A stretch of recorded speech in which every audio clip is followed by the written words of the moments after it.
Hi guys, welcome back to my channel. If this is your first time here, I'm Bibi. I'm a fashion entrepreneur, and this channel is an outlet to share my journey as a fashion entrepreneur, lifestyle, and every other thing in between.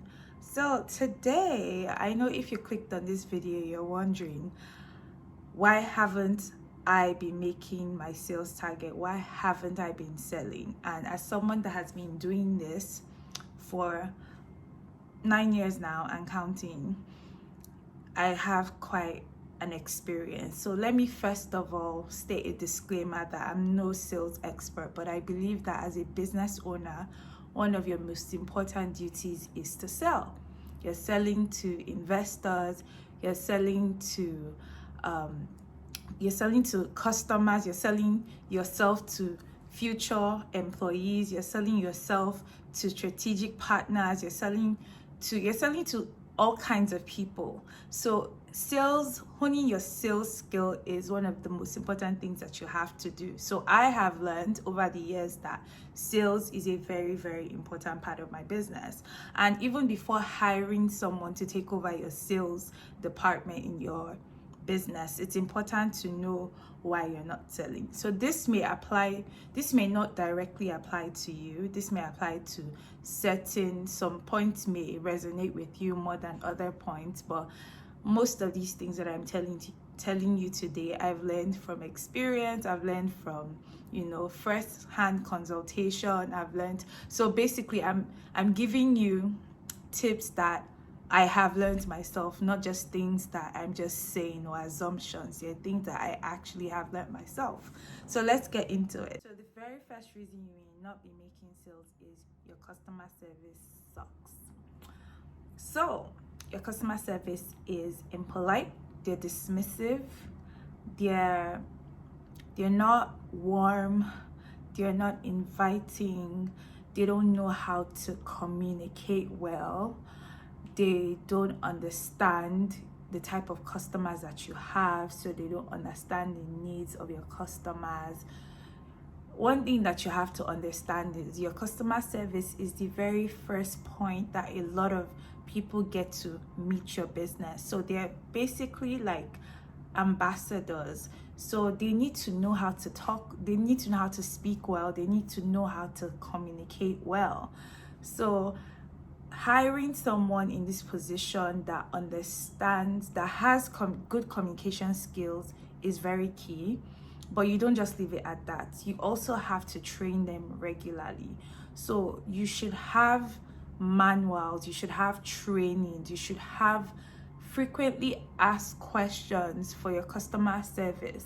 So there's this I feel that there's this divide for me. So I find that like a lot of corporate organizations have this robotic customer service experience where they've trained the customer service on the exact answers that they should respond to customers with. And for me, I'm like, that doesn't exactly work. I mean, have you called like one of these telecommunication companies and you're trying to explain your problem and they just seem like they're saying the same thing over and over and over again? So for me, that's like a no. So you have to design your own process, and also you have to let them know that if they get to a point with a customer and they feel like the customer is still unsatisfied, they should be able to escalate to someone else. So someone, maybe a supervisor, a small business, it could be you that they need to escalate to. So the point is they should try their possible best to make sure that every customer that leaves with a very good impression of the brand, even if they're not buying anything from the brand. The second reason you may not be selling is that you're not memorable. Nobody knows you for anything. So maybe you had a dress that was really pretty one time, the customer shopped, but like they go back to your page and there's nothing like remotely inviting to them. So you don't have a brand, you don't have anything that inspires loyalty to the customer. In fact, there's no emotion drawn from the customer because everything about your business is very transactional. So in this aspect, you need to work on creating a brand. So creating a brand is something that has to be intentional. I mean, when you think of Nike, when you think of Coca-Cola, when you think of McDonald's, when you think of Apple, there's a certain image that comes to your mind. So you need to think about what you want customers to see. What are those words? You know, what are the first words you want the customers to think about when they think of your brand? So you shouldn't just be thinking about selling. You should also think about the kind of experience that you're giving out to customers when they interact with your brand. So branding just isn't about like the logo or the tagline or the packaging. Branding is the entire experience. It's not just the brand guide, it's also how you communicate with your customers. It's also your content. It's everything. When you think about branding, think about the whole immersive experience that your customer has when they interact with your brand. Another reason you may not be selling is that you have no refund or exchange policy. In fact, there's some brands that have it in capital letters and like big exclamation points. You know, those big red ones, no refunds, no exchanges. And I'm like, I don't know, as a principle, I will never shop with a brand that has that like clearly written in their bio. As a brand, you want to inspire trust. You want people to be able to know that they're putting their money in a good place, because there's so many options. And especially for younger businesses, people are still getting to know you. So when they go to your page, you have to think about some of the questions that they're going to ask themselves about purchasing from you. So one of the questions would be like, what if I don't like this piece? What if it doesn't fit? There'll be what ifs in their mind. And what you need to do is create a refund policy that, first of all, you can afford for your business. Because I can't tell you that, oh, do this, because I don't know what stage you are. You might not be able to offer cash refund. But whatever it is, make sure that it is written and it is clear. If you say, oh, we don't do cash refunds, but we do store credit, or these are the terms for an exchange, whatever it is, just make sure that it's documented and it's somewhere that customers can actually check for. So if you're an Instagram brand, even though I say everyone should be online, everyone should have a website, I do recognize that a lot of people are on just Instagram. Make sure that you have your exchange policy saved in the highlights on your page. And if you have a website, make sure that you have an entire page dedicated to writing out what your refund/exchange policy is. There's so many templates online, you can Google it and find it and just edit it to the requirements or specifications of your company. Another reason you may not be selling is because you don't have any user-generated content on your page, you don't have reviews, you don't have testimonials. So I go to your page, all I see is product pictures. And for me, you know, one thing you always have to do is put yourself in the mindset of the customer. You have to think of the buying journey. So they go on your page, all they see is products. It's hard for them to see themselves in your product. It's hard for them to relate. So except if the product is a product that is like a need-based product, like, oh, maybe water or something that they just want to buy and like go. And you don't want those type of customers. You want customers that are going to come back, that are going to be loyal. So you want to show them that you've been in business, you have happy customers. So show them people in your products, real people. Put reviews up, put testimonials up, get former customers to write about your brand or about their experience with your product. You can offer discounts in exchange for reviews, or in fact, just like, for instance, we put up there's an app on our Shopify website, and it just collects reviews, and we haven't even offered any discount for reviews, but we're getting reviews because you find that customers that really like the product are willing to do reviews for free. The fifth reason you might not be making sales is as simple as you're not following up. So customers have inquired about a product and maybe in the line of conversing they get preoccupied, or they do something else, or they forget, and you just never follow up. Sometimes the only thing stopping you from converting is, oh, hi, what about this product that you were asking about? Oh, hi, we were talking about this. Are you still interested?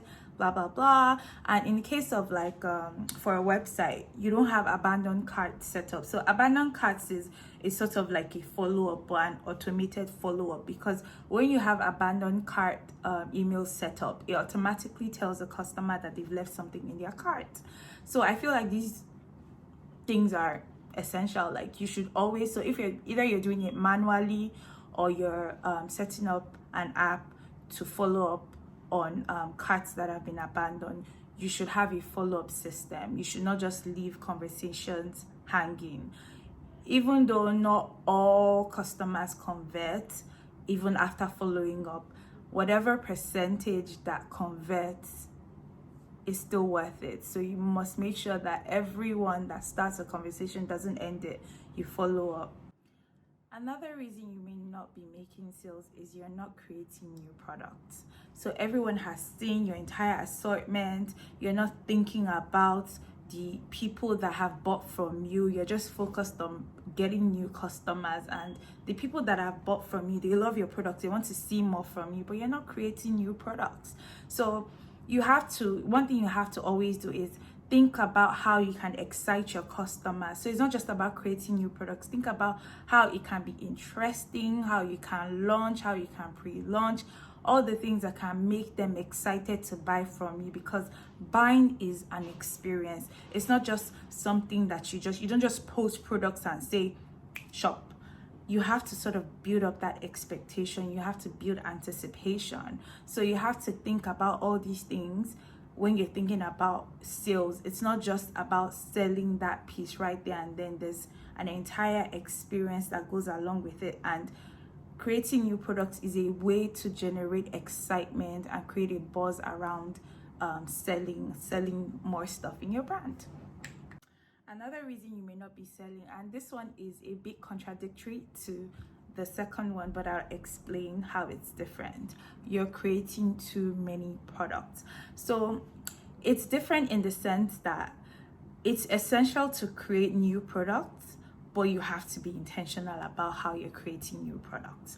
You're creating too many, and you're so spread that you're spread thin that you're not fulfilling any particular demand. So you're so confused. You don't know how people respond to what. So you're like, you know what? Let me do every single thing. And then when you're doing that, you're losing potential customers, or you're not having enough inventory of any particular piece. And I think this was also a struggle for me, because I wanted to have a lot of styles for people to pick from, and my mind was on variety. But what you have to understand is that not every item in your collection is going to do as well. In fact, it might be 20% of your collection that will make the most sales. Like 20% of your collection might make 80% of your sales. So if you have that in mind, you have to know that not all products are going to be winners.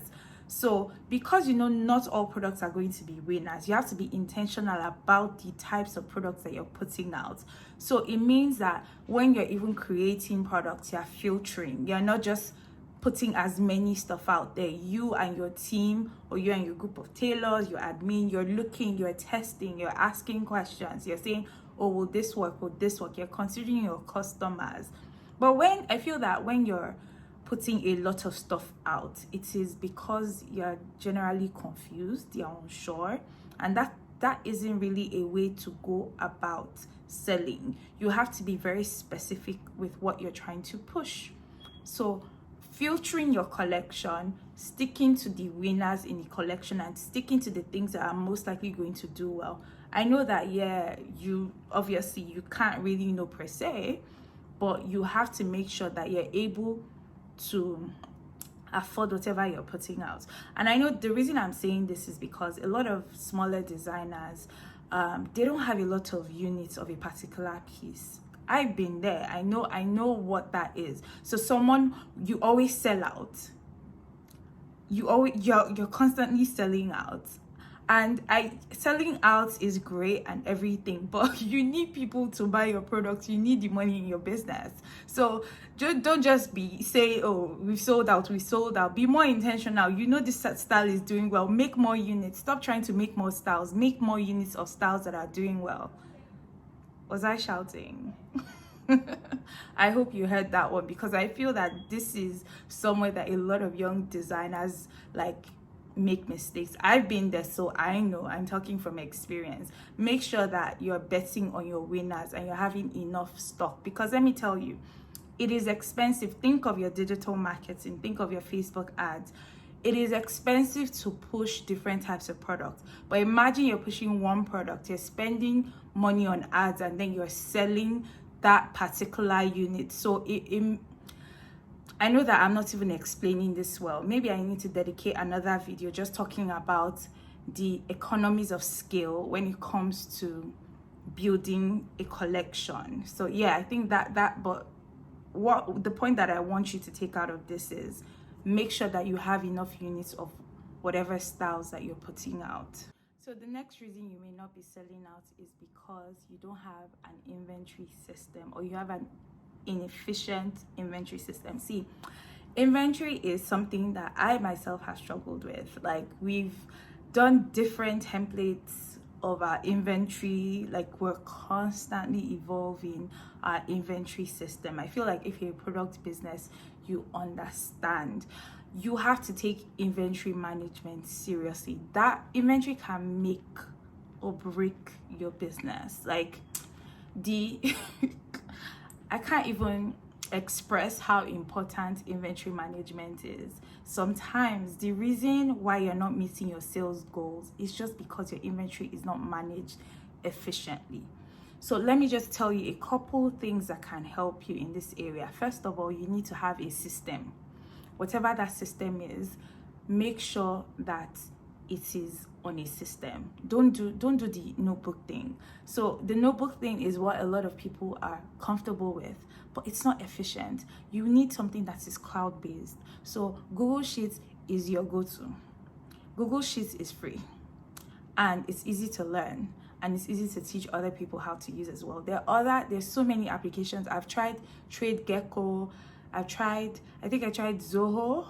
I'm not sure. I've tried a bunch of stuff, and they just end a bunch of apps, but they just end up being super complicated. So for now, I use Shopify, the Shopify inventory, as well as Google Sheets.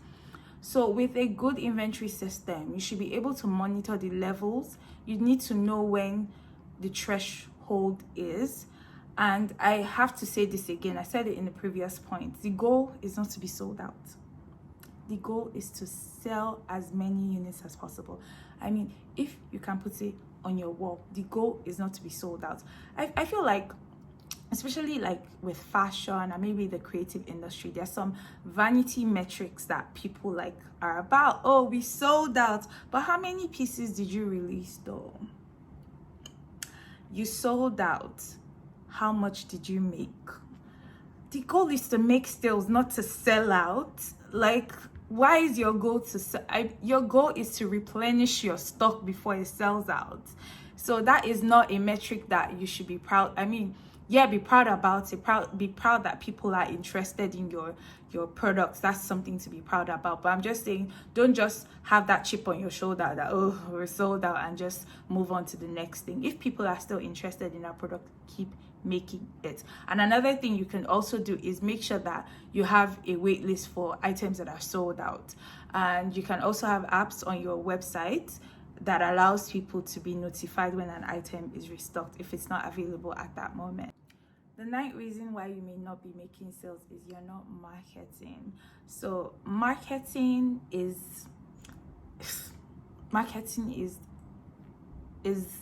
just like branding, marketing, sales. They're different things. They're not the same things. And I feel that you need to have a strong understanding of what marketing is. Marketing is just like putting everything in a bucket or in a basket. I feel like marketing is like the generic term that everybody uses. You know, there's advertising, there's content marketing, there's so much that goes into marketing. So it might just be as simple as you're not marketing. People need to know that you exist. People need to know that you are there. So if you're not engaging influencers, you're not gifting people, you're not placing ads, then how are people going to find you? How are people going to know you exist? So you need to be thinking about your online and offline marketing. So offline marketing, it could be that you're doing exhibitions, you're putting your catalogs or your flyers in strategic places where your customers can be. The point is to be seen. You need to be seen, you need to be heard. So you have to be thinking of the ways where your potential customers might be and how they will find you. So these days everybody is online, everybody's on Instagram, Twitter, LinkedIn, wherever they may be. You have to find a way to be able to connect with those people and for them to find you out and to know that you exist. So make sure that you're using both the free and the paid tools that you can. Make sure that you're exploring influencers in your niche. Make sure that you're trying to, you're doing cold emailing. There's just so many things that you can do. Don't just sit down, cross your arms, and expect that people are just going to come and find your brand. Being found organically is great, but it's overrated. You need to be making the effort. You need to be forming those partnerships. You need to be collaborating. You need to be thinking of ways that you can grow your business and market your brand. The last and final reason why you may not be making sale is you do not know your customers.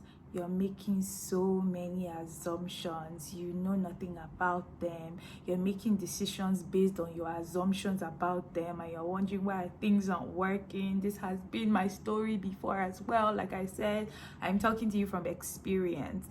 So what you need to do is create customer profiles.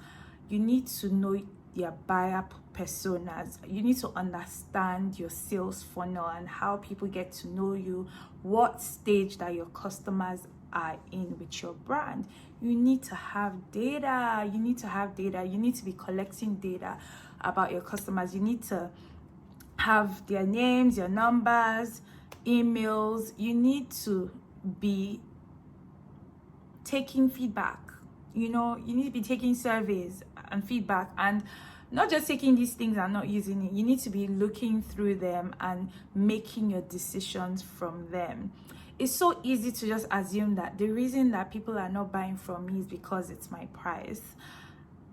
And it might not be that. It might be something else. It might be your quality. It might be the customer service. I've mentioned all these reasons. Like, I've mentioned 9 reasons before this reason why you may not be making sales. But at the end of the day, your data is what tells you the truth. So when you sit back and you call your customers, you can make informal calls. You can do surveys on SurveyMonkey. There's so many ways to gather data. You can use Instagram polls. You can use Instagram questions. The most important thing is that you're communicating with these people, and you're not just, you don't just have them as some fictional character in your head. You need to know them, and you need to know what makes them click. You need to know what they like. You need to know what their interests are and build personas. This will help you with your marketing. It will help you with your communications. It will help you with your messaging and just with your general brand. So I hope that you guys found these tips helpful. Which one of the 10 do you feel like you resonate the most with? Let me hear you in the comment section. Thank you guys for watching this video. If you found it helpful, make sure that you're sharing it, you're liking it, and make sure that you subscribed. I'll see you guys in my next video. Bye.